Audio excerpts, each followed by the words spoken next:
Hey, hi, hello. Welcome to episode 111 of Trail Society, brought to you by Rabbit. I'm Corinne Malcolm. I'm Keely Henninger. And I'm Hillary Allen. And while it looks sunny, sort of where we all are, although I feel like Keely's always like in a dark little corner, it is the big dark here in the PNW for sure. Like fall has hit. There was snow up high over the weekend. I'm wondering how you are both doing with the changing of seasons. I've been running. I had to run in long sleeve and long pants a little bit before the sun came out and gloves. I'm adjusting. My heater came on last night and yesterday in my house. I don't know. I hear it takes like 9 days to become adapted to the cold with like 20-minute increments of exposure. So I'm in that phase. I'm adapting. You're adapting. I know. I went for a run on Sunday morning before driving back to the airport, and it was 34 degrees. And I was like, cool, I have mittens and a long sleeve and shorts because I didn't bring any tights on this trip. But the sun came out and I was okay. But it is winter's on the way. It feels like we went from summer to winter kind of in a lot of regards, but we're still waiting for all the leaves to turn here. So we'll see what happens. Keely, how's life in Portland? I know you guys got some of the first rain of the fall. Yeah, I had a friend text me the other day, like, is it possible to have seasonal depression after one day of darkness? And I was like, I think so. I don't know. I hate the cold. I hate the winter time. So I feel like it's hitting me a little bit hard, but I'm in finals week right now. So like it's cool being stuck inside anyways. And we're getting like couple sunny days kind of intermixed, so I feel like that's always good. But yeah, I feel like we're all just pansies right now. Like 40 or 50 degrees feels like so cold. But yeah, it's all good. I feel like I've been trying to get my body back online from Western states, and I just got an email from Craig Thornley like yesterday, like, "Oh, do you want to re-sign up?" And I'm like, I still feel a little broken. I don't know. But I want to get back to training and then make a valid decision before I make a call because right now I'm like, I don't think so. When do you have to sign up pre-lottery, right? December So it's like 1st or until December. something. Yeah. Okay. Mm-hmm. You got a So little time I to got some decide. time. Totally. Wait, can we talk about this? Like I mean, it's like crazy because I feel like it's like planning season already for like next year. Like, but when do we know about like I'm looking at these different events. I'm like, when do we know about the 2026 like races? Let me know when they're at. Like, what is all these races that we're supposed to I want to start planning, man. Release the calendars and the schedules. Like what races? Are Yeah. they out? I don't know, like the UTMB races, like if you want to do any of Uh, those, or like I'm looking at some of like the short distance races, like maybe like sky running or all these other things, and I'm like looking for the 2026 season and they're not out yet, but maybe I need to Yeah. chill. The golden ticket races are definitely out already. They're the same as last year. Um, so that's great for people's like planning standpoint. I feel like the UTMB World Series is more or less set. They're announcing like a new race here or a new race there. Kodiak will be the major for at least another year, if not two more years. The majors, I think, in Europe and Asia and Oceania are staying the same. But yeah, you're right. Like I don't think like the Golden Trail World Series or the Skyrunning World Series have released their 2026 calendars yet. So it is kind of like a constant planning. But it's definitely planning season. I know I'm doing that with a lot of athletes as well as we look ahead into 2026 plus the big 100-mile lotteries all Mm. happen in early December for the most part, like the first couple big ones, i.e. Western States and Hard Rock, and then obviously the UTMB lottery follows that up, and then all of the at least US based 100-mile lotteries kind of happen thereafter. So we are in planning season, but we can do that while being cozy. And I do know that Rabbit has dropped some new colorways. I know Keely and I have been chatting up about how some of it looks extra cozy, and we should be getting our hands on some new product here very shortly. Anything that you guys are particularly excited about? The downtime jacket. This it's awesome and it's It's like the so quilted jacket, right? yeah, It's like a it's so quilted. cozy. yeah, it's like quilted and then it has like the snaps. There's actually some matching pants that kind of go Hmm. with it. I'm not wearing those right now. I'm not super matchy, but like I love it. Like some of the jackets and there's also like they have a nice little puffy and like a kind of like a mid-weight jacket. It's awesome. And Hmm. I'm loving that for like the shoulder season. I got so cold in my house. And then I like went for this hike the other day in this puffy jacket. It was maybe a little bit overkill. But yeah, they've got like stuff for I think throughout like all the seasons, right? So Yeah. I'm really We want some maroons. We want some nice fall colors. And we'll talk about that more in the Society Slam because I do think we have some very specific requests. But Yeah. again, They just launched a low light like new tight too that looks really cool. It's like a matching shirt and tight that are like super reflective. And so I'm definitely mm. gonna get those just because a lot of my runs starting in this season are in the dark on a road. oh yeah, you got to have that So reflective patterning really is safe. really important. Yeah. Yeah. But you can use code HOPTOBER, so HOP HOPTOBER 10 for 10% off this month of October. And head on over there and grab some stuff and then tag us in it, please. There's still a couple Trail Society items left too, so head over there and check out some of the Trail Society stuff. There's like a crew neck still, which is my favorite crew neck, and the green floral sun shirt is still in stock in a couple sizes. So check out a couple of those things too. Yeah, so you're gonna go over to runinrabbit.com, use the code HOPTOBER10 for 10% off. Speaking of, this kind of ties beautifully into a little tiny sprinkle of news and results. I was just at the Kodiak by UTMB ultra marathons over the weekend. It was the North America, or really the Americas major broadly. And I'll send you guys one photo. I was hosting one of the panels, and there's a gal wearing our crew neck, and there's a photo from behind her that Chloe took. I'll send that to you. It's really, really cool. And I saw so many actually of our ice bandanas out there on the 100K and 100-mile runners in the afternoon on Saturday. And I was like, oh, the floral is really nice. So that was very cool to see that out in the wild at Kodiak. But there was some really kind of insane performances out there. McKenna Morley, who I got to meet for the first time, Bozeman gal, trains with Grayson Murphy, debuted in the 50K, won the 50K, ran awesome. She's a 2:30 marathoner, so that was really, really cool to see. Mary Denholm bounced back from dropping out of Run Rabbit Run 100 mile to win the 100K in commanding fashion. And then Lin Chen, a super strong Chinese athlete, runs for Adidas Terrex, won the 100 mile in what actually became quite a tight battle. It was like 15 minutes between first and second, 15 minutes between second and third, and then a bigger gap back to fourth. It was a cool race weekend because the top 10 in each distance got an auto entry to the corresponding distance at finals for next year. Double stones for people that just like got the day done. I had friends who had a really hard time out there, but they got the 8 stones. They're going into the lottery. And then just want to give a shout out to the Renegade running women, the women's trail racing team.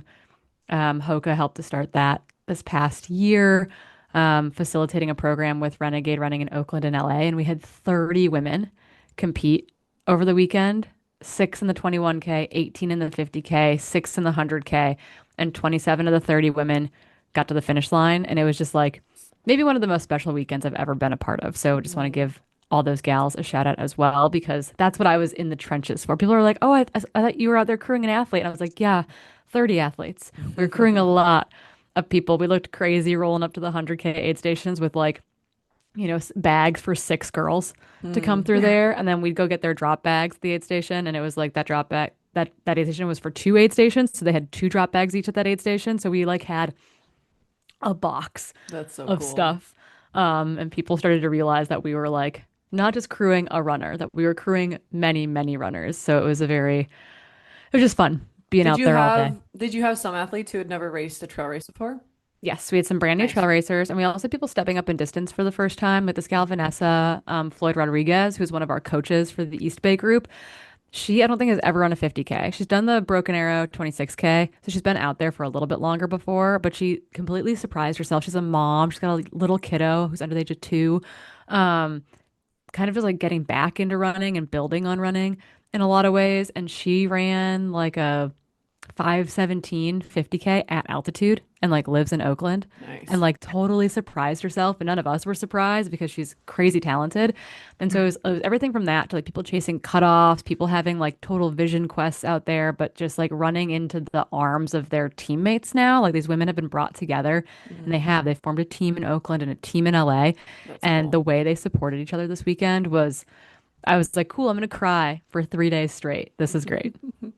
Oh, that's so fun. I want one of those to come here. Yeah, it was super special. It's the project that I've been working on really all year with Hoka, with an amazing partner, Hannah Wollenberg, who manages the store in LA. She's lived in Oakland for a long time, but is in LA now. And she was the kind of the project manager for it and brought all those people together. And it was more about running. It was more about racing. It was about creating the community that you need.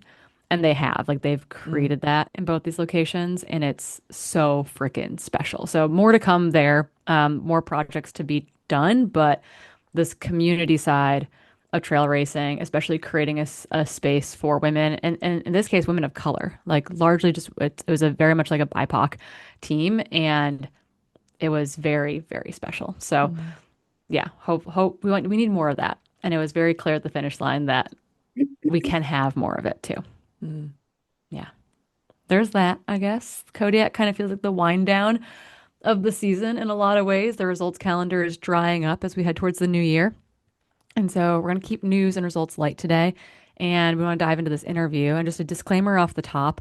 Um, there's a lot of strong opinions in here, and that's not a bad thing, but we are going to be touching on disordered eating, eating disorders, body image, kind of our relationship to food, and low energy availability. And we're talking today with an amazing researcher, a PhD candidate who's working in this space, but is approaching a lot of this stuff not from the physiological side that we spend a lot of time talking about, right? We spend time talking about like how metabolism works, why you need to be fueling your body, et cetera, and so on. And Jill Colangelo, who we're talking with today, comes from the psych side and that mental side, and really has a very nuanced and interesting point of view. So we're going to go deep today a little bit. And it's really cool because not only is Jill Colangelo the lead author on the paper, but our very own Keely Henninger was a contributing author on the paper, which was very special to see when that came into my email inbox. It was published at the end of September in the Journal of Eating Disorders, and it was titled Exploring the Presentation of Red S in Ultra Endurance Sports, a review. A little background on Jill Colangelo. She's a PhD candidate at St. Mary's University, and is also a research affiliate at the University of Bern in the field of forensic psychiatry with a focus on sports psychiatry. She holds a Master of Liberal Arts in psychology from Harvard. We talk about that master's thesis actually on this interview today, and has written lots of articles for Outside targeting the psychology of ultra endurance sports. I'm going to step right out of the way and we can dive into the interview.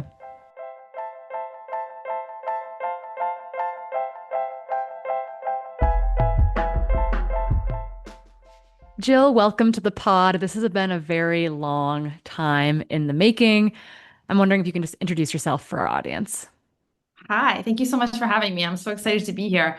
So I'm Jill Colangelo. I am a research affiliate at the University of Bern in Switzerland. I work in the Department of Forensic Psychiatry, which sounds really scary, but it's not as scary as it sounds.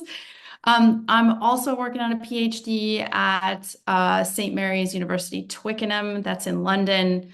And I live in Italy. And if you're going to ask me how I live in three countries at the same time, I can tell you not easily. But that's me. Yeah, well, thank you for staying up extra late to record with us as well. We truly do appreciate the time zone coordination. And we're going to dig a little bit more into that background because I think where you've ended up is super interesting. And I like, and we're spending most of our time talking about the research piece that came out that actually Keely is also an author on. But I have this idea that we're all like the summation of all of our previous life experiences. And that has led a lot of us to the work we're doing today. It's the life experiences, it's the educational experiences, it's the sporting experiences and influences, etc. And so I'm really like curious for listeners who might be unfamiliar with you and your background, if you could tell us a little bit about your athletic background and then also kind of how that and other work you've done has inspired you to do the work you're currently doing. Yeah, sure. So my background is that I've kind of been an athlete my whole life, high school, college. Took a little break in the middle there to be a cigarette smoking master's degree student in the late 90s.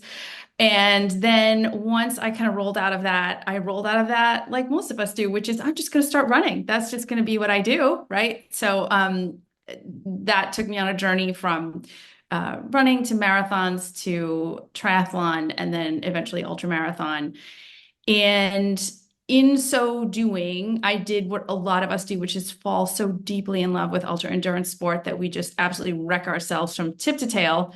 And that's exactly what I did. So I was very curious about how someone could actually ruin themselves through doing something that they love so much. And again, I was sort of shocked by it myself because I thought, well, this is a young person's game, right? This is something that teenagers do, right? They just wreck themselves with sport, they lose their periods, all this stuff. And I just didn't, I thought I was like impervious to that in my 30s. Not true. Didn't know what I was doing and blew myself up. So, because I became curious about this and I eventually understood that it was not a physiological thing, it was a psychological thing in the sense that, yes, there were physiological ramifications, but the origin of that was purely psychological. So, I became very curious about that. I went back to school, I got a master's degree. That took me to start doing lots and lots of research. And my career sort of went backwards in the sense that I built up this huge kind of bank of research papers and peer-reviewed stuff, and then went backed into a PhD, which is what I'm doing now. So, and I would say that the reason why I've continued this work is mostly out of rage. I know that sounds like ridiculous, but it's actually true.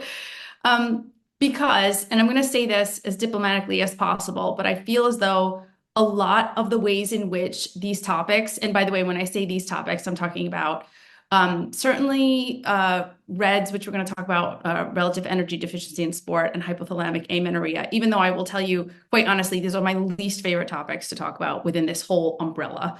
But then there's, overtraining syndrome, and there's, maladaptive coping mechanisms, and there's cultural issues all wrapped in there, and it's, mental health and ultra endurance athletes. And the way in which we talk about these things for me is sometimes, and again, I'm being diplomatic, missing the mark.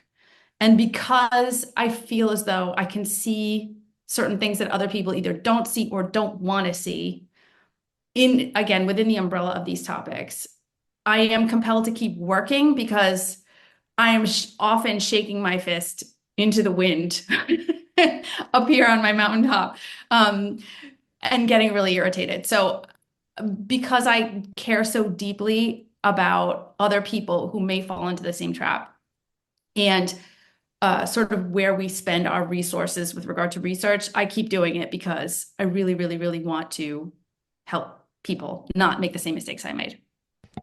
We're all the like island of broken toys or whatever it is, and that does steer us to, I think, collect other broken toys and continue to do work. I feel like the first time you and I got connected was actually talking about your master's thesis. I want to say I was like, I want It to dive was. into this master's thesis, and it was super interesting in the sense that it was like this like chicken or the egg.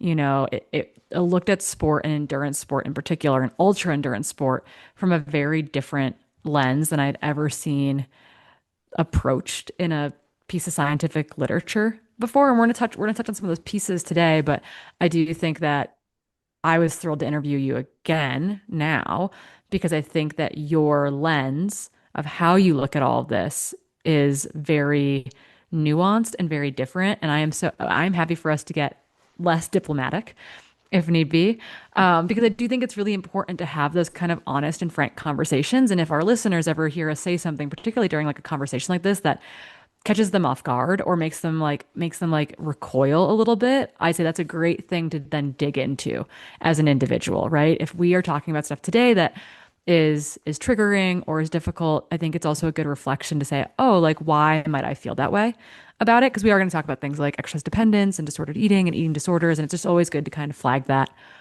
off the top as well. And I think where I'd like to go next before we kind of dive into that deeper is to take a step back and talk about how we really like acronyms.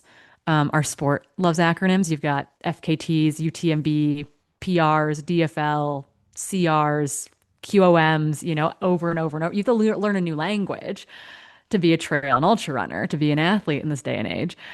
And exercise science is very, very similar in that. I'm always like trying to back find, okay, what does this acronym possibly mean?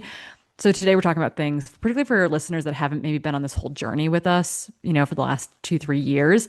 Things like REDS, LEA, EDs, DEs, exercise dependence might might be newer terms for them. So before we kind of dig into how this was set up in the review article that you both worked on, can we just maybe level set what some of those things mean in the context of what we're going to talk about? Like just brief definitions, even of REDS, LEA, but maybe more nuanced into EDs, DEs, and exercise dependence specifically.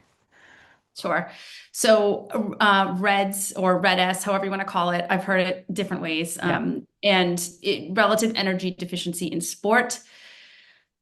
So this is a model that describes a constellation of symptoms that it pertains to all genders and is a series of events and symptoms that happen as a result of LEA, which is low energy availability. So putting those two together, low energy availability is what happens in the body when you're burning more than you're taking in. So there's not enough energy available to support basic functions. So as a result of that, we end up with this model that describes the things that can happen there, which is called REDS. Now, REDS takes the place of something that we used to call the female athlete triad, okay? And that was this kind of way of describing young women typically, and I'm going stereotypical because that really is why the definition has been kind of cast aside, because it was the skinny runner girls who lost their period and had low bone density, right? And since that is a very small subset of the population of people who are without enough energy, right? So they're not fueling enough. That's a very small subset of that population. So because of that, they created this model which describes more people and hopes to encapsulate more of the things that can happen across genders and across physiological systems. So it can be stuff about your psychological health. It can be stuff about your metabolism, your hormones. It can be things about bone density. It can be stuff about gastrointestinal stuff. And it's a huge spectrum of things. So now, DE would be what we call disordered eating. Now that is disordered eating, meaning eating in a way that isn't normal. Ask me what normal is. I can't answer that because I don't know one person who eats normally. I really don't. Sorry, there you go. There's the truth. And then disordered eating that does not arrive to the level of eating disorder, which is ED, okay, is how we would encapsulate a lot of weird diety behavior, a lot of weird diet culture stuff, things like, not eating enough carbs, things like skipping breakfasts. Maybe I'm going to throw in there maybe some intermittent fasting, maybe some fad dieting, maybe some weird stuff that you saw by some influencer online may fall into the category of disordered eating, maybe. But then when we kind of arrive to like something that we would diagnose as an eating disorder, we've got a whole bunch of, and we're not going to go down the road of like every eating disorder, but we're talking about a clinical definition there of an actual eating disorder.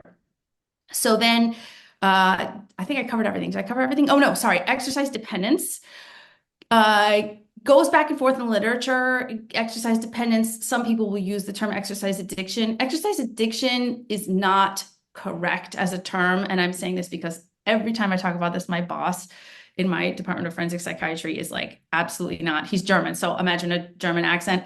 And he doesn't like to discuss exercise addiction. He would rather discuss exercise dependence because as of right now, whether you're talking about the American way of diagnosing mental disorder, so that's using the DSM, right, the Diagnostic and Statistical Manual of Diseases, or in Europe here we have the ICD-11, same thing. Neither of them have a place where exercise addiction is something that we can diagnose. So that complicates things even more, and that's going to probably come up in the conversation later. So just as we know that even though some of these studies are measuring, there's really not much we can do about it. We have no protocol for a diagnosis, treatment, et cetera, et cetera. So we can kind of talk about it. We can screen for it. There are psychometric assessments that one can take to self kind of like describe their experience with exercise such that it would lead us to think they have a dependence on exercise. but we cannot say that we can't, there's no diagnosis, no treatment, no protocol. So that's very fraught. So that I'm sure will come up, but hopefully that covers everything. Yeah, no, I Yeah. think it's also like a great way to like pinpoint it a little bit more than it kind of getting like I guess like wiped away. Sorry, Keely, what were you gonna Oh, say? I was just gonna say, it's interesting that it's not its own disorder in the DSM-5 or ICD-11 yet, but they did make an addendum to like the DSM-5 in 2013 to add excessive exercise under anorexia. So now like you technically could kind of lump that into that. Again, it's not by itself, but I think people often forget that that is part of that diagnosis, that you can like have anorexia as defined as someone who does excessive exercise to maintain a certain body weight, Yeah, which is interesting. it is interesting, and I'm sort of glad it's there, but I'm also it's a double-edged sword at that point because what ends up happening there is when we talk about how do we sort of like what does that actually mean in the real world, like clinically? What that means is that if someone is trying to get treatment for exercise addiction right now, or exercise dependence, excuse me, they have to Mhm. go through an eating disorder treatment center. So now I Totally. want Yeah. you to think of like your average ultra runner, which by the way is male over the age of 40. And I want you to think about him like rocking up to like an outpatient program at your average like eating disorder clinic. Like, no. Oh, So totally. Not a great fit. Hmm. not a Totally, great totally. fit. So this is why we have a lot of work to do. I also think that there's this like new like there's this nuance around exercise too in which people think people have a hard it's like honestly as women trying to be like, well, we're okay, like we've fought for equality for a long time, but we're also different. Can we get the things that we need that are different? Like, and it's hard to say, oh, we're different. We actually have accommodations that we need, or we have specific needs that are gendered. I think there's something goes with exercise in that way where it's like we've been told for so long that exercise is good. And there's this Mhm. idea, and I think, and maybe this tees Keely's next question up is like, there's this idea, well, if like a little exercise is good, more exercise should be better. And it's not this like continuation, but I do think that it's probably hard clinically to be like, well, how bad could it be? Right? Like, isn't that good for you? Type of thing. Like, you can't really exercise that much. So I think that there's probably Mhm. also this misunderstanding as to the extremes that truly can Mhm. exist as well. Oh, absolutely. Yeah. And I think it's it's something that should be on its own. I was more just bringing that up to kind of be like, there is somewhere in the DSM-5 that talks about excessive exercise. Being on its own would be interesting because it's like we have so much hype around LEA and energy deficiency and amenorrhea and eating enough, and that it might be that someone used to have LEA or red S who are now eating enough but still have that exercise addiction piece that might be negatively impacting a lot of variables in their life, right? Like they still might not be able to stop running even if they're injured or they're missing really important life events to go running. And so I agree that it needs to be separated. And so, yeah, why don't you walk us through one of your first studies that actually looked at exercise dependence in ultra runners? Because yours was kind of the first of its kind. That's why we've all kind of quoted this in a lot of different talks we've had and papers. Um, and so your study at Harvard, your early days in your master's thesis, looked at things like exercise dependence and LEA, low energy availability in ultra runners. So why don't you talk us through some of those initial findings that have driven some of the research you've done to this point? Yeah. So that master's thesis was really, I didn't really know. I had an idea of what I was getting into, but I didn't really know that I was going to end up with this massive data set. So I had over 500 people participate in that study, and it was so cool to see people get into it. So I was really grateful for that. So it's been this like never-ending like font of data that you could just go through and play with and mess around with. And so what we did see was that, and in fact, actually, there's two papers that I'm about to publish that sort of took certain aspects of that data and cleaned it up and are able to sort of better articulate exactly what was going on there. And so what we did see was, first of all, that there was a pretty high incidence of mental illness in the population in general, in that population of ultra runners. What we also began to see is that some aspects of that mental illness, because that master's research tested for a bunch of different, or asked questions about a bunch of different pathology. So it would, mental disorder. So it would have been things like depression, anxiety, eating disorder, et cetera, et cetera.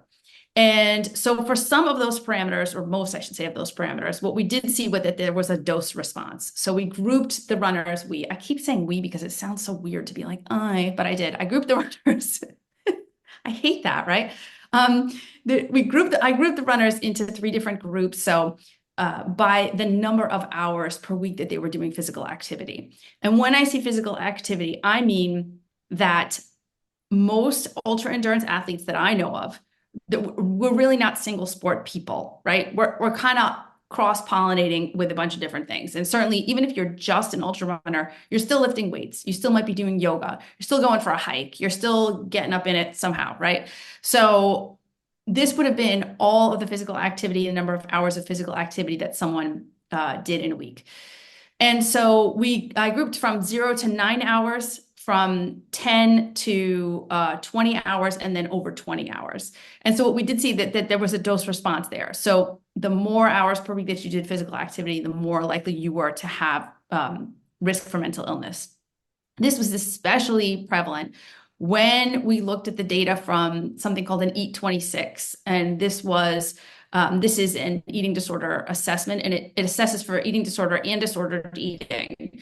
And so what you see is this like graph that goes like straight up, and that the people who did the most physical activity were the ones who really were at the highest risk for eating disorder and disordered eating.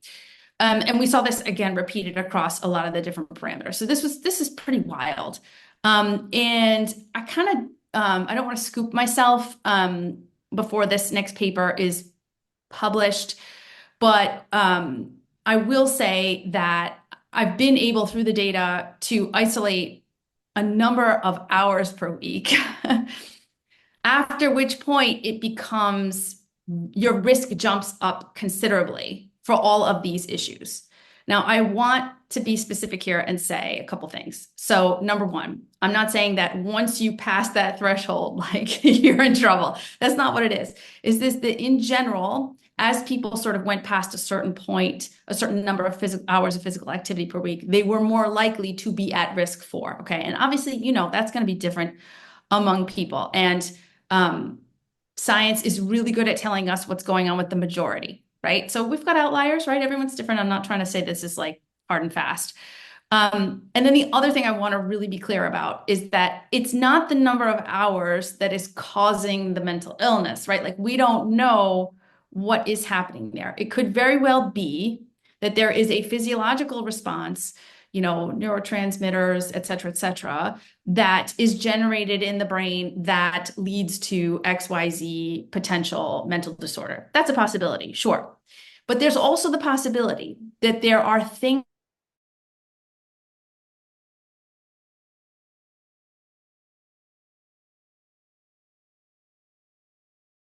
experience mental illness. So again, this is that chicken and egg thing. Again, we just don't know. We just don't know. Maybe we'll know someday, but there is certainly the case where people are using physical activity to sublimate emotions, right? To deal with emotions is because it's, maladaptive coping, that whole thing. And then of course we have to also leave the door open for the possibility that something physiological is happening. And I will say that once you start leading into the, like, if we're taking this back to REDS for a second, something physiological is happening at that upper end. And if you're going to be more susceptible to REDS at that upper end, there is a physiological thing that's happening there. And we can talk more about that later, but hopefully that kind of encapsulates most of it. Yeah, I was like, it's the chicken or the egg. It's like, are we drawn to do this thing more if we are, if we struggle with something like depression or anxiety, or are we more susceptible to becoming depressed or having anxiety if we train to a certain degree? I think Hillary had an interesting question specifically about the Harvard, that like initial data set, looking kind of at the athlete populations. Hillary, you wanna ask that? Just maybe more of a comment or something of like, did you just identify the elite population of ultra runners? Like I know, but like there seems to be some, correlative, or and I think sometimes just observing in this environment is like almost like a permission to be and exhibit these behavior traits. I don't know exactly how to describe them, or use it as an excuse of like, oh, I need to train this much because I am, insert whatever, a pro or an ultra runner, and that leads it to like be more of an excuse and not actually identifying the root of the problem. Yeah, I'm so glad that you brought this up because I should have actually explained this previously. This was absolutely not a cohort of elites. And in fact, the entire purpose of my personal research is that elite, amateur, it doesn't matter. And I'm going to explain why in a second.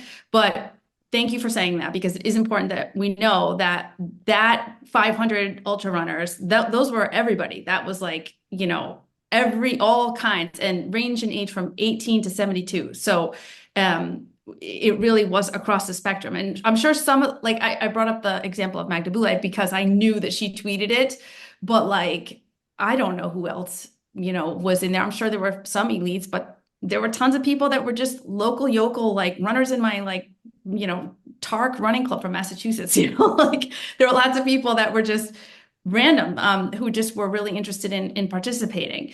And it's important that we understand this, but because one thing that is really interesting about ultra endurance sport, and this informs a lot of the conversations I have now, is that the way that amateur and recreational ultra endurance athletes train is not so different from the elites. And what I mean by that is if we're looking at a total number of hours again, right?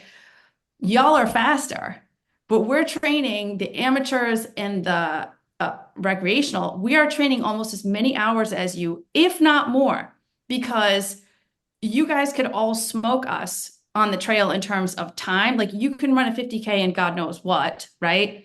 We're out, some of us are out there for 6, 8 hours Yeah, doing the same. and that's like particularly prevalent with coaches that like only use miles, for example. Well, they're like, well, I want you to do Hmm. 20 miles no matter what. And it's like, well, 20 miles could take 4 hours or it could take 8 hours. Like Hmm. that's a very slippery slope as well. Yeah. It definitely is. And on top of that, those of you who are professional ultra endurance athletes, for some of you who are able to have that be your one job, your one job is to stay healthy for that. Amateur and recreational ultra endurance athletes have a job. They have kids. They have to get up early. They're getting up at 4 to get the miles in. They're, running at night. They're doing things in off hours. They've got a million and one things on their plate. They are very passionate though. So they are really pushing themselves to a level that is really beyond. And they also lack potentially the coaching because a lot of them are self-coaching. They're definitely lacking like, a nutritionist, a dedicated someone who's helping them figure all this stuff out. So it becomes very complex and I get a lot of pushback when I write papers. My initial review always comes back with the reviewer going, this can't possibly be like, oh my goodness, this isn't possible. Like you can't tell me that people are doing things like for this long and this crazy and these are just regular people. And I'm like, yeah, I know. And Yeah, you mentioned to us that people are like, people don't do things that are longer than 6 hours. And you're like, people do stuff that are 24 hours, 48 hours, 200 yeah, miles, yeah. 5 days, 6 days. Like, we're a wild bunch. uh, this last paper, the one that just was published when Keely and I worked on together, it was in peer review, you guys, for 8 months because the reviewers kept coming back and going, this is not possible. And I kept sending them data and sending them websites and being like, I want you to look at this. This is a 240-mile race. This is happening right now. This is not fiction. And this is what people are doing. And they're like, well, surely there's only a couple of people who do this per year. And I'm like, here's the roster of people, it was just It sells constant. out. Like, it's a Yes. constant thing. Right. Yeah, So it's it's a a lot. constant battle to get the reviewers in these journals to really be updated. Of course, some of them are honestly dinosaurs. Sorry, let's be real. And they just They're not haven't been, listening to this, so you don't have to be kind. Yeah. I hope not, to be honest with you. I do get a lot of pushback. So when I'm trying to describe this quote unquote average ultra endurance athlete, they are so far from average in terms of exercise. So bringing it back to what you said before, you're like, well, how could it possibly be that you can do too much exercise? The CDC and the WHO, if you go to their websites and you look for information on how much physical activity should I be doing every week or every month, and it literally says More is better as much as you can. And the truth Challenge is, accepted, said the ultra runner. no, it's like you don't even know what you're saying, because there's a whole group of people for whom that information is quite difficult, and movement is a struggle in their everyday lives. And look, I understand the realities of the majority of exercisers don't have the brain we have. They just do not. Okay. And I completely understand that.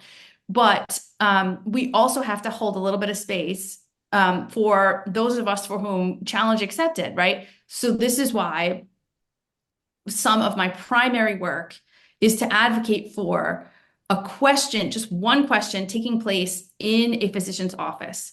When you see an exerciser come in and they are feeling poorly, instead of going, do you exercise? Yes, great, thumbs up, move on. Ask them how much. Because if we had this conversation, I've said this before, so apologies if I'm repeating myself here, but if you go into the doctor's office and you're feeling poorly and they ask you how much you drink and you say, I had 1 glass of wine this week, or you say, I had 100, it's really going to change what the doctor does for you, with you, to you, right? Mhm. There's going to be a different conversation there. Yeah. It's should be the same with physical Mhm. activity. And by the way, I'm not suggesting that we should demonize it because there's going to be a right amount for everyone, right? But it is important that we understand that number of hours per week has meaning. It holds meaning. My research tells us that it does. And if we ignore this and think, well, more is better, we're really, really doing a disservice to a group of people who just through education can feel better and last longer as athletes and continue to have a healthful relationship with physical activity throughout their entire lives instead of blowing up like me and ending up playing old lady tennis instead of running ultra marathons. So I guess maybe this is the non-diplomatic section coming up here, but it's and you said that rage has fueled a lot of this, but I'm curious, and this is I think for both you and Keely, given that you were both authors on this paper. What was the impetus behind this specific paper? Obviously, I know Jill, you've got a couple papers that are going to be coming out shortly as well, but like what was the impetus for putting together this review and presenting this information in a new light for many people? Let's let Keely go Yeah, first. Keely, I why are mean, you an well, author? Tell us more. this paper was Jill's baby, so I will not take any of the credit for the creation of this paper. I will say why I was interested in assisting with some of the information around eating disorders and low energy availability in ultra runners. But yeah, this was Jill's baby, so like I did not like come up with the idea for this paper at all. But kind of through my experience in the sport and through a lot of my research, I've just seen how a lot of endurance athletes kind of underfuel during long runs, specifically during runs lasting more than 2.5 hours. And, it's hard to know if it's intentional or not. And this underfueling can have like super real and really lasting health consequences. And I think there's a lot of body image pressures and disordered eating tendencies kind of in the sport that often drive athletes to like restrict carbohydrates, add in a bunch of new exercise, and do a lot of extra exercise. And like all of that's to like kind of combat these demons that they might have. And again, we don't really know why. So we don't know if like some of this is intentional, some of this is unintentional. But we do know that inadequate fueling increases like a lot of stress hormones. It might impair recovery. It raises risk for injury. It does a lot of really negative things. And so I thought that Jill's idea around this paper, where we're emphasizing the mental side of things like low energy availability and red S, instead of just talking about the physiology of having less calories equals X, Y, or Z, and really trying to just like talk through our thoughts around like how this might look in an ultra runner. Like, why are they doing these things? Like, is this population more predisposed to have these psychological sides of things fueling some of this low energy availability? And if so, is our current model actually working for them? Because it kind of emphasizes the caloric lens and de-emphasizes like the psychology ends, and also doesn't give us like a framework in order to address this with athletes. So like, all of us probably deal with this. We have athletes who come to us, maybe they get injured, they tell us they're eating, they tell us all these things, and it's like really hard to know like, is there an underlying exercise dependence? Is there an underlying eating disorder they're unwilling to share? Why are they getting injured? Like there's just so many nuanced things in the sport. And so I thought just like the idea for this paper being kind of like an opinion piece around the current state of things and how to better serve athletes in the future was just really fascinating. You're like, I'm on a fact-finding mission all the time, and now we can do it. We can just like hand a paper to someone. That was such a good summary, by the way. That was really good. Um, so, okay, why did I want to do this? All right. So, every time I'm reading, and again, like I said, and this is full disclosure, I try to stay out of this discussion, the REDS discussion, the LEA discussion, the eating disorder discussion. Because I just get irritated to the point where nothing I say is going to be intelligent, and I hate that because they just sound like a buffoon. Like I'm just irritated and whatever. But when the IOC came out with new guidelines for REDS in 2023, I read it and was like, I looked at it and I can tell you can see that people sat around in a room somewhere and really thought about the different aspects of this. And I do believe that the more we talk about this, the more awareness there is, the more people start to see it as an issue. And I would like you to hear now, insert into this blank space all the diplomatic things that I can say about how wonderful this model is. It's there. Okay. Now moving on. The problem is that I I can't see where this makes a lot of sense for your average ultra endurance athlete.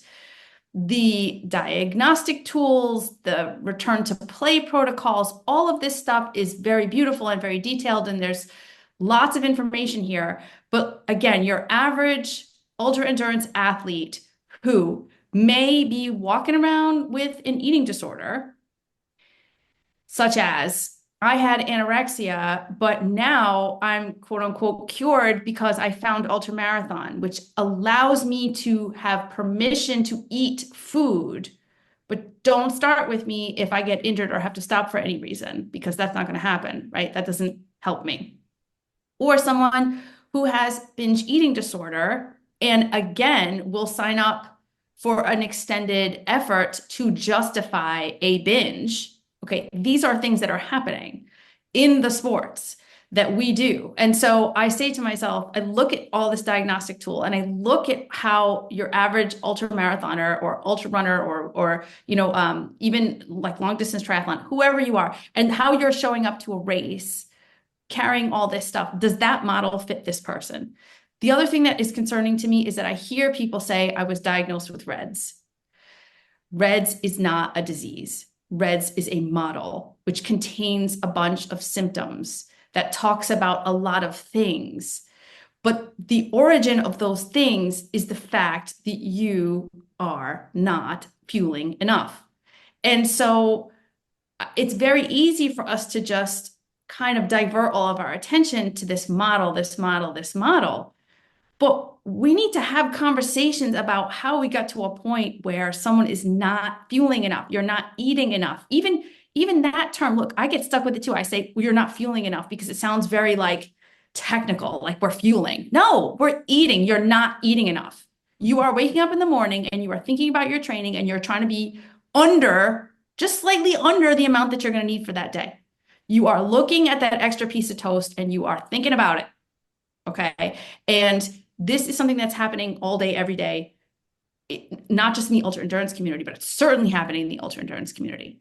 And so looking at that model, I just can't square how that model makes a whole lot of sense for certain people. Again, I'm being diplomatic, see, I'm hedging in the world of ultra endurance. And so I started to dig into this and I wanted to look at the research and say, how well does this describe what's happening in our community? And I've written papers on our community. I still say our community because obviously I still have a great affinity for it, even though I'm not doing ultras anymore and I'm not truly in that world. All of my work is for that world. So I feel still very connected to the community in that way. So I think about all of the things that we do. It's does this speak to who we are? Does this explain what we are? The paper that I wrote about culture in our community, I went through and I looked at ultra endurance culture and what are the things we talk about? We talk about being in pain. We talk about how crazy we are. We talk about, and it's like a badge of honor. We're conquering things. We're Yeah. yeah, it's Mhm. And one of the point, this is terrible. I'm going to say this, but one of the points that I wrote about in my paper was like, this is self-induced conquering. Like, we're not at war. Like, there's wars going on right now. We're not there. That's not what we're doing, right? We're out there and we're conquering what? Trees? maybe. Trail? Right? And I'm not like begrudging that. I mean, that was that person. I did that too. And I think it's beautiful. And I think I'm so proud of the things that I did out there. Like, you look back at your favorite races, you're like, oh, the Vermont 100, that's my favorite. It's like you have such fond memories of that. And you know that the community is great and you have all these friends and all of that stuff still stands. Two things can be true at the same time, right? One of them is this is an amazing community of people and we're doing amazing things. This is just super cool. But then also, let's take a step back and look at, is there other stuff going on here? Because to the extent that we're able to look at that stuff in the face, I can promise you that it'll make us all better athletes. I say this all the time, but it's like nobody wants to believe that we have limits or that we have like scary stuff that we need to look at. But like you need to know that you have limits so that you don't bang into them, right? You have to see them. You have to see that there's a wall there so that you can do everything you can to avoid it. And if that means you got to like call yourself out on your bullshit because you know that you're getting up in the morning to run to deal with your, I don't know, divorce, your weight, your, not getting a trophy when you were a kid, your dad didn't love you, you didn't get the gold star, whatever it is. Look, we all have that stuff, all of us. And again, I'm not poo-pooing it. We all have that stuff. But be aware that when you lace up your shoes, know who's in those shoes with you. Yeah, Well, Robin, we're running from something, right? That's always the like, what are you running for? What are you running from question? I think really, I don't know, hits home in that regard. I had this nice question where I was like, yeah, like it's really easy to make REDS or RED-S and LEA feel formulaic. We've labeled it a disease, which, makes it be something that happened to you, not something that was caused by you and your actions. And we lean into the physiological mhm. aspect of it. And we're all for awareness. We talked about this offline that we're for the awareness of red. So we've kind of got lost in the sauce a little bit here when it comes to really leaning into the like formulaic stuff. I dealt with this being incredibly overtrained, being at the end of my physiological line. And I think there are some people that come to me still, being like, oh, I think I've been overtraining. And I was like, well, it's not an activity state. It's a place that you arrive at once you've completely not listened to your body and you punish yourself for a long time and you've ended up at this like final destination. And again, I think when people label something a disease, they can say, "Oh, this thing happened to me," not take any ownership Mhm. over the actions that are still probably under the surface there when it comes to the like, yes, like people are training a lot. You've got underfueling going on, but what is that like piece of the puzzle where subconsciously or not, you are making the choice to not fuel enough, to not eat enough, to not take care of yourself in a way that puts your health and well-being over hypothetical performance. And that I think is like the cruxing out point of this article. And also where I think where you are living in this like incredibly like impassioned, fired up state, which I think is a really no, but I think that's really important that we have the ability to not just slap a disease label on something or a syndrome label on something and say, okay, you know what you have, like now you can deal with it. And it's like you have to do the work then to undo the things or fix the actual issues that are getting you to this like symptomatic state. Mhm. Totally. And Yeah. that, like, those things could be underlying eating disorders, underlying exercise dependence. They could be completely unintentional fueling. Again, we don't know what those issues are, but we need to, like, take that label and then investigate the reasons why we got there and then go and then use those reasons to kind of create a plan to fix it. Yeah. That was really well Yeah. said, Corinne. I really like the taking ownership over the path that got you there. That's really cool. Way to Yeah, say I think that. you have to. It's Yeah. hard. It's not easy. That's why like therapists are real. And while running might feel like you're running from something, like therapy is still incredibly valuable and incredibly important. Yes. People say running is therapy. I'm like, no, no, no, no. Therapy is Therapy is therapy. therapy. You cannot put that much pressure on running to do all of those things because it will break, right? It will break. And Keely, I'm really glad you said the thing about intentional or unintentional underfueling or undereating. And I think something about the Reds model that I think it is the thing upon which a lot of the logic for this stands is that some people will say, well, we have to have a little bit of space for people who are unintentionally underfueling. And I can tell you that I do believe that that happens. I've seen it happen, but it's usually around things like carbohydrate when people are not aware of the fact that because you can end up in a state of low energy availability, eating adequate calories, but not eating adequate carbohydrates. So just so that we're clear, you can be eating enough calories to support your physical activity and your basal metabolic function, and still not be eating enough carbohydrate and still end up in a state of low energy availability. Lots of people do not know that, right? So you go, oh, wow, that's amazing. That's why I feel like crap and I'm injured and all these different things. I gotta like, where are the potatoes, right? Like that's that discussion. And so what should follow is that someone should say, okay, I understand. I will now make the dietary modifications to do that so that I don't feel that way. But that doesn't happen very often. And when it doesn't happen, we have to ask ourselves, what is happening when someone did not know something, becomes aware of something, and still does not take the steps to implement those changes to bring about a better state of being? We have to ask ourselves why that is happening. That is, for me, where we have to really do some deep digging. By the way, the other thing I just want to say about the Reds model is that men do not like talking about eating disorder. Eating disorder is, even if it's taboo, it's like a million times more taboo in male athletes. And it's because there is no other reason except for just toxic masculinity. That's all it is because eating disorders are stereotypically a female thing. And so when you have men talk about eating disorders, it's like, again, they just can't, it's like, it breaks their little male brain a lot of times. I'm sorry to be blunt. But it affects men just as much as women, and they get the same cascade of problems. The bone density stuff, the hormonal stuff, the infertility stuff, lots of things that they, have not had language for a really long time. So REDS is a way to kind of like give them a way to start discussing this topic that doesn't infringe on masculinity. And by the way, it's not always the athletes themselves that have these stigma or to deal with this stigma. It's the coaches. Like, go to a coach of a men's like cross country team and start to have a conversation with like a 50-year-old dude about, or 60 or 70-year-old dude about his young men having eating disorders. Like, he cannot have that conversation. But if you can introduce REDS to him, and it becomes scientific and there's all this like jargon and he's like, oh, wow, this is studied in the Olympics, kind of signed off on this, he can gain a foothold in that world. So for that reason alone, it's valuable, right? Because it's allowing more people to get a little bit of to get their brain around it in a way that is less intimidating. But the fact underlying that is still the same. It's still the same. Yeah, it's interesting where I think over and over again we've had this notion where it's like there are things that we don't like about this model, but it is the benefits of this model existing strongly outweigh the consequences, I think, in a lot of ways. And I also think there are people, the unintentional underfueling part, I think has been a real blessing for folks in the sport where they can say, "Oh, I don't identify even for like just not just male athletes but female athletes.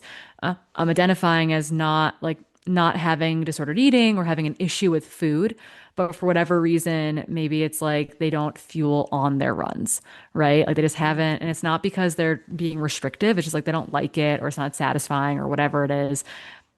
I think that the idea behind no, you have to meet this balance and like you can unintentionally put yourself in this state gives people a foothold broadly as well to recognize that you can get yourself in a trap when it comes to like the training fueling Hmm. cycle that we live in and day out. Yeah, and Absolutely. even like talking to Dr. Kraus on how she treats a lot of her adolescent female athletes, she would say that performance detriments are very highly motivating to young athletes. So I think that there's probably also a space where this model has encouraged athletes who maybe are struggling with some sort of exercise dependence or disordered eating disorder to seek help on that because they are experiencing the symptoms of low energy availability, of RED-S, and they want to be better. They want to perform because that is like the sole motivator for a lot of these negative behaviors, especially in like high competitive sport. So yeah, I feel like, yeah, it's such an interesting space. It's like really great to have this notion. And it's also kind of a good jumping off point for us to finesse it and tailor it to different populations of people and different sports. Right. Yeah, I guess maybe one direction I just want to take us before we run out of time too is that obviously the ultra endurance athlete is a we have like elites to the recreational or amateur athlete have very similar issues, i.e. there's a high volume of training no matter the level. I think that's an important there's important context there and there's important context within the field too in which it's like a back of the pack runner or someone who might be chasing cutoffs is not a novice runner. Being slow is not being novice. It's like that is part of the whole puzzle. Also like high end energy expenditure in within the sport. But I'm wondering in reflection on the Reds model, like we've talked about how ultra endurance athletes are this kind of very specialty subset and like Reds is developed more by like the IOC and a more traditional sporting background. We're having a hard time convincing them that people do endurance activities for longer than 6 hours.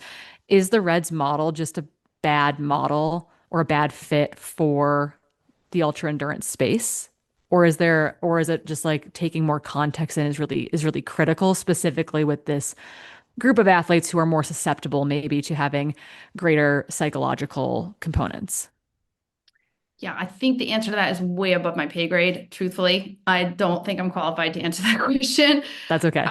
I think that in order for this model to make sense for your average ultra endurance athlete, we would have to understand things like what type of screening tools and instead of return to play, like can the language around that shift and make more sense for someone who is older and independently coached and maybe self-accessing a lot of this information? Can we make that model more user-friendly? Can we make it more of a self-assessment? Can we, just practically speaking, can we communicate the information from the model to physicians such that it will make sense to them in a clinical setting?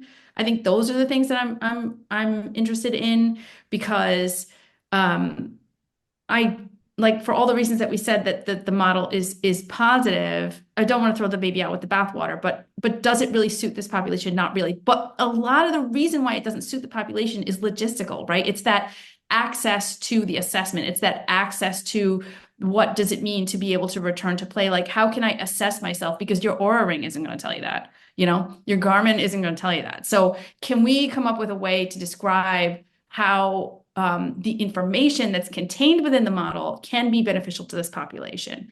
Can we do that? You know, and I think that would be a step in the right direction for sure. I think one of the things that's really problematic with the model is that like the model starts with a discussion, a mathematical equation around low energy availability. And we know that things like assessing how many calories are actually in a food item and then also juxtaposing that with our memory of what we ate that day, both of those things are so inherently flawed that if we're trying to relegate this to a mathematical equation, it's not going to work. So can we, again, adjust this information so that it makes sense for your average runner or triathlete or whatever, who, again, is feeling poorly?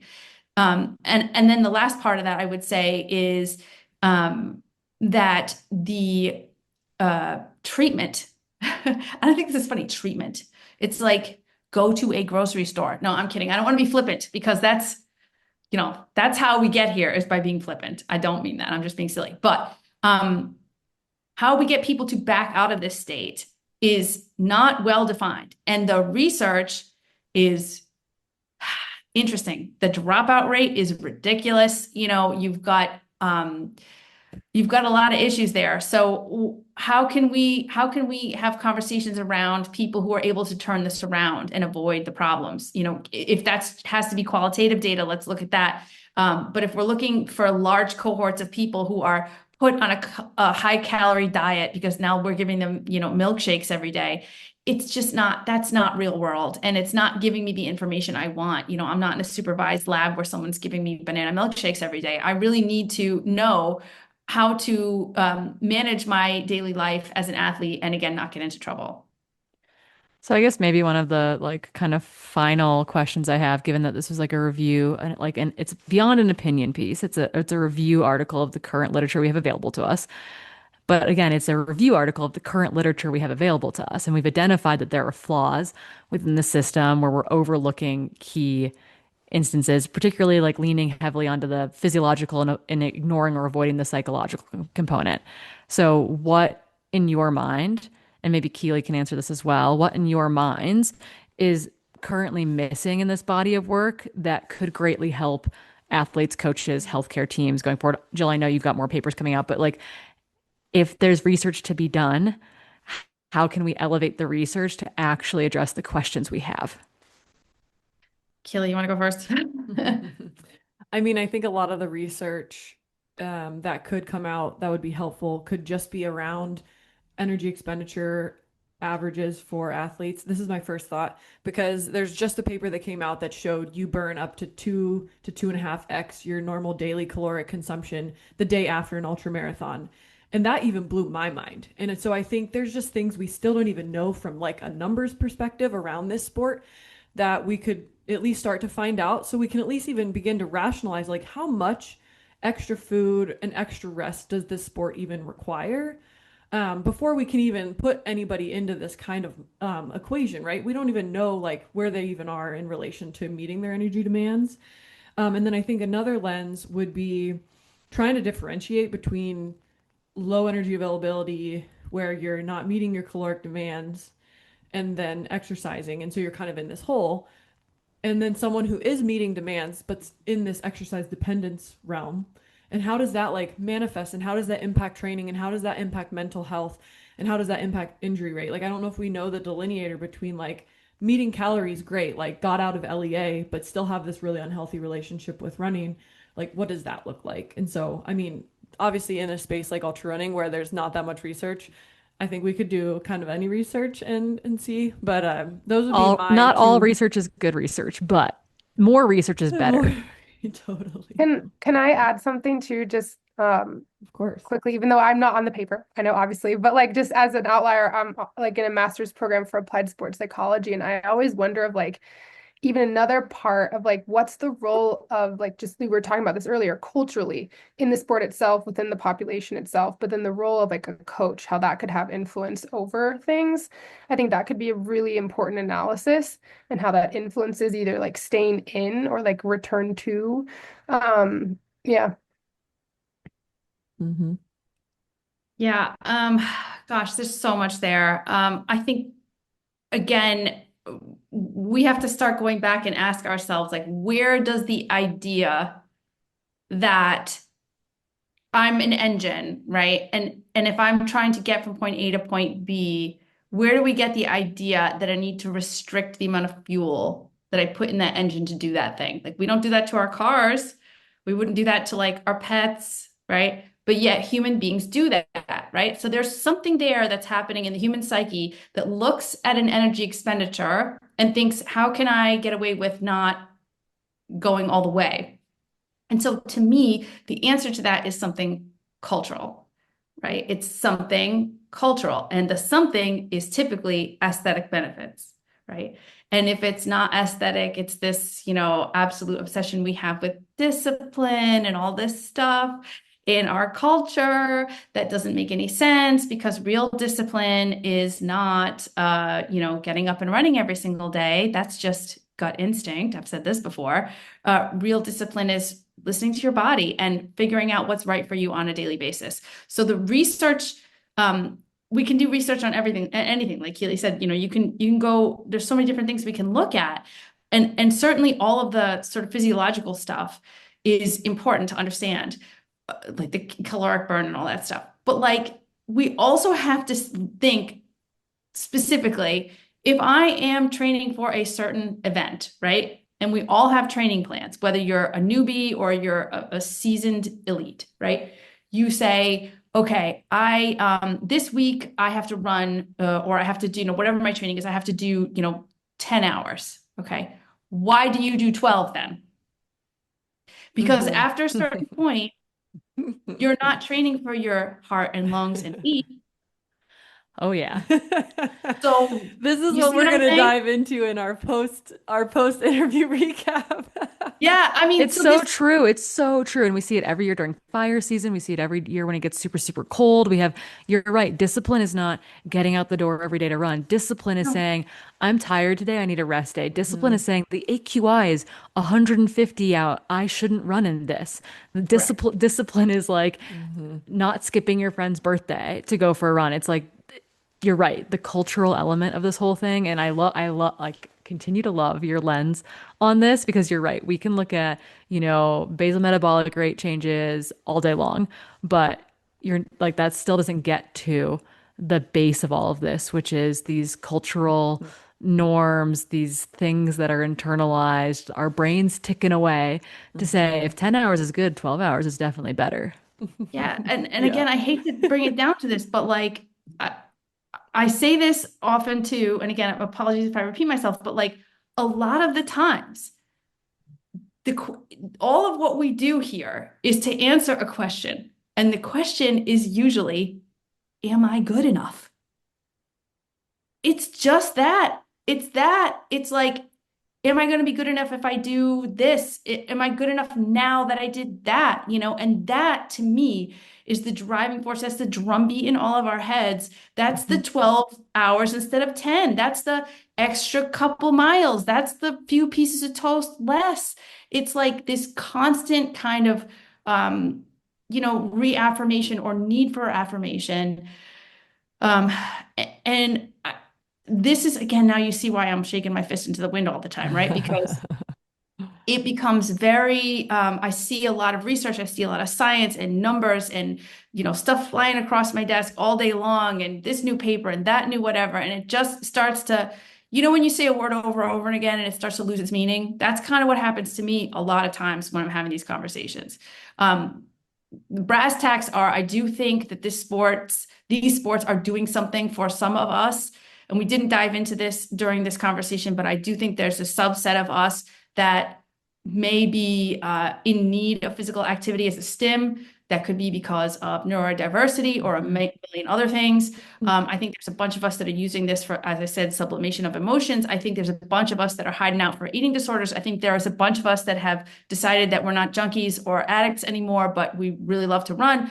There's a lot going on here. And if we're sitting around thinking that, it's all going to be described by a nice little tidy, explanation of why you should get up every morning and run, we're just, it's not good enough. Yeah, we're kidding ourselves in that regard. And you're right, we could talk about, any of that for another hour easily, Yes. but it is increasingly late where you are. So I guess the biggest thing is that this paper obviously came out at the end of September. You teased that there's some more research coming out around the bend, which might just be a really great excuse to have you on for another hour down the road. Where can people connect with your work? When is the new stuff coming out? I mean, you're on podcasts, your writing is really great in general. Where can our listeners find out more about the work that you're doing if any of this was, like got their brain ticking? Yeah, so I kind of I will be honest, in the last like year or so, I've been kind of hiding out. But I am starting to poke my nose out a little bit more where I hadn't been before. So you will find me on Instagram at Jill Colangelo Psych. I have a website which needs to be updated, but it's Jill Colangelo. And I do mentoring calls for athletes who are kind of stuck with all this stuff and would like to have a conversation about overtraining syndrome, mental health stuff, hypothalamic amenorrhea for certain, and kind of like how to start thinking about practical steps and also philosophical stuff to move forward and try to back themselves out of a hole. So you can find that on jillcolangelo.com. You can also, I write sporadically, but a lot of my writing is syndicated across outside media and mostly on in Triathlete magazine, but again syndicated everywhere over there. Um, I think, yeah, I've been on a bunch of podcasts before. Actually, yeah, I've been on a bunch of podcasts. There's more to come.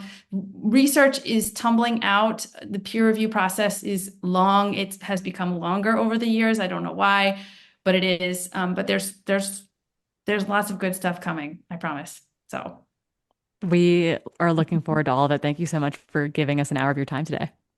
thank you so much for having me. And you guys are really great. I'm so thrilled that you're here looking to have the hard conversations. It's really great.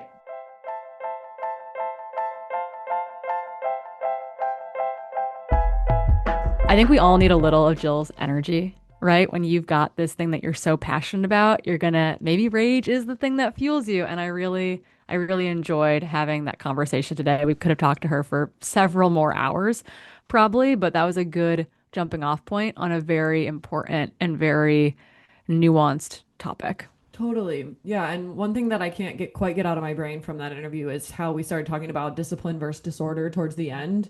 And I would just love to hear your guys' opinion since you guys are also both coaches on this in your athletes. Like, say you have athletes who, do every single thing you tell them to do, but then you might also have athletes who, run when the AQI is greater than 150 or run when they have an injury or run 5 hours instead of 2 hours. Like, where is that line for you guys as coaches? How do you find that line between discipline and disorder with your athletes? Like, do you have any experience in that space? Oh yeah, like 100%. I think anecdotally, like I would like deal with that too personally, but like Yep. the being able, I think really it starts with awareness. This is how I tackle it. So awareness that sure, like I've been there and then being able to be aware of it in my athletes and then point that awareness to them. Like even asking questions of like, okay, like why do you want to run a workout when the AQI is greater than 150? Or why do you feel like you need to run today?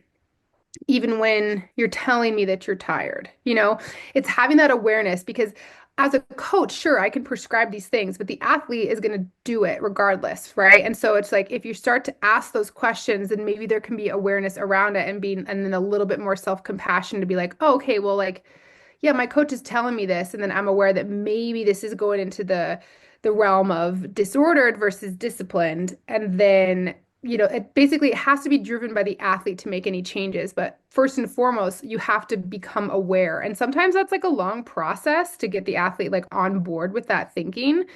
But I think it starts with that and to try to encourage the fact that discipline doesn't mean putting yourself into the ground or like, running yourself into the ground. It's about having like a composite view of like getting to a goal and being disciplined to get there, even if it means like, taking a rest day or like moving things around in this week because circumstances don't align, whether environmentally or personally. Yeah, it's one of those things that sometimes you don't address until you're injured and broken and you realize how much you're struggling mentally. And there's tons of research on this as well about the psychological side of injury and dealing with injury. And I think that the same thing can be true when it comes to training. I've also seen it in the sense where it's like I was incredibly disciplined in air quotes maybe as a cross country skier and a biathlete, and that ended up with me being incredibly broken at the end of things. And only in hindsight now can I look at that time period and say what I saw as discipline became really disordered. And like there, it's I think it's probably a finer line than we realize. And now as a runner who, cares about what I'm doing and wants to do well, I've had to reacclimate to that line because for the longest time I avoided doing things that I deemed discipline because I was worried about it becoming disorder, i.e., it was like honestly like fueling myself maybe or fueling myself post run like being the athlete that always had the recovery drink in the car or nailing my training to the minute of prescription, those kind of things. Like I was almost extra chill, extra relaxed because I didn't want to put myself back in that position. And I think it's because those things that we see as discipline, that we see as control, can become can be healthy, but can become unhealthy really quickly. And I think that if you're listening to this right now and you're like, man, like, is it discipline or is it disorder? I think the answer to that is what happens when you can't do the thing the way you want to do it. Do you respond? Does that ruin your day? Does that send you into a spiral? Does that mean you're going to double tomorrow to try to quote unquote make up the difference? that to me is where you can evaluate like, is it discipline or is it disorder? Because me showing up as the best athlete I can every single day can be discipline. But if life happens, our dog got attacked by another dog on a run on Sunday, and like there's vet time, there's things that we're doing that did not align with like great training or great recovery, but it's not sending me on a spiral of needing to like make up the difference. And so I think that that's how I would address it to those listening to this, trying to figure out where they stand or where they sit on that spectrum, where discipline is on one side, maybe, and disorder's on the other. Yeah, it's like trying to figure out on your own, like, are you net positive from this activity you're forcing yourself to do, or is it kind of a net negative? Like, why are you actually doing it? And I think that answer's hard sometimes. Yeah. It is, but it's a good thing to reflect on. So I guess let us know, maybe slide into our DMs. Let us know how you're thinking about that as athletes who are dedicated to what you're doing, but also recognize that it's a slippery slope. And we're coming up to winter time where conditions can be less than ideal. So we do have to grapple with it more regularly. Totally. Okay. Yeah. Uh, yeah. And I feel like on the winter note, like this is going to be a really lame pivot, but I think you should hop on over to runningrabbit.com and use the code HOPTOBER10 for like some warm stuff because it's getting cold and they have some really cute stuff right now. And this is timely because one of our biggest society slams is all about the rabbit apparel. And so we love getting all these suggestions from you guys for new pieces of clothing and all that kind of stuff. And so I'm going to share with you one message we got from a listener about the future of some pieces we want, and then send us a DM if you agree or disagree or want something different. We are open to hearing what you guys want because we want to make apparel that's getting more people on the trails, making people feel feminine on the trails, feel confident on the trails, all of the above. So this one goes, I'm stoked for the future of more rabbit clothing pieces. I love the leggy Smash'em shorts too, but I like the 7-inch length for a little more coverage. Sweatpants or joggers for the winter would be fun. Thanks for what you do. Um, Thank you so much for your company during my long runs. Always excited when you drop a new episode. I learned so much from you, and it's made my running journey all that more enjoyable. And then this one says, in your latest episode, you had asked if anyone had suggestions for your next Run Rabbit collab. I wanted to plead to have the new crew neck in a different color, preferably dark. Preference dark green because I'm a messy snacker. Also, more small pieces like buffs. You can never have too many of those. Thank you for those suggestions. We will add those to our working doc of things we can potentially build. I like being a messy snacker. That's hilarious. That means you're fueling. But I feel that gray. I like was talking to JT the other day and I was like, man, I love white, but I am not a white person. Like I can't have white shirts because I am too dirty. Yeah, I just got a new pair of like basically like off-white sweatpants, and I was like, "Ooh, these are inside only." I think they're not allowed out in the world, and when they're gross and dirty, no one will know because they're going to be inside only pants. I think. Um, yeah, that was amazing. Next Society Slam is a shout out to British female cyclist set a new world record for the fastest circumnav of Great Britain by bike, and the first woman to hold the record. Is Molly Weaver that cyclist? Heck yeah. Way to go, Molly Weaver. Amazing. Oh my gosh, that's so gnarly. The wind Crazy. up in Scotland and like, oh my gosh, I've gone across Ireland and like I think I was um like heard the wind noise in my ears for like a week afterwards. So good job there. This last one's Um, for you, Haley. It's very special. yeah, the last one. Just wanted to share a slam for Hilly Goat. That's me. Super inspiring the way you lined up for the long trail at Worlds and filled in for a teammate off of months of training for a very different race. Thanks for showing us that all things don't have to be perfect to be able to get the thing done, such as courageous, selfless, total boss move. Thank you so much. It was awesome. Yeah, that was great. I was joking with one of the Renegade gals, who's probably listening to this, Mal. Mal, it's time to snack. You know that. You're our leader. You're our Oakland leader. It's time to snack. So until next time, grab a snack, and we'll catch you out on the trails.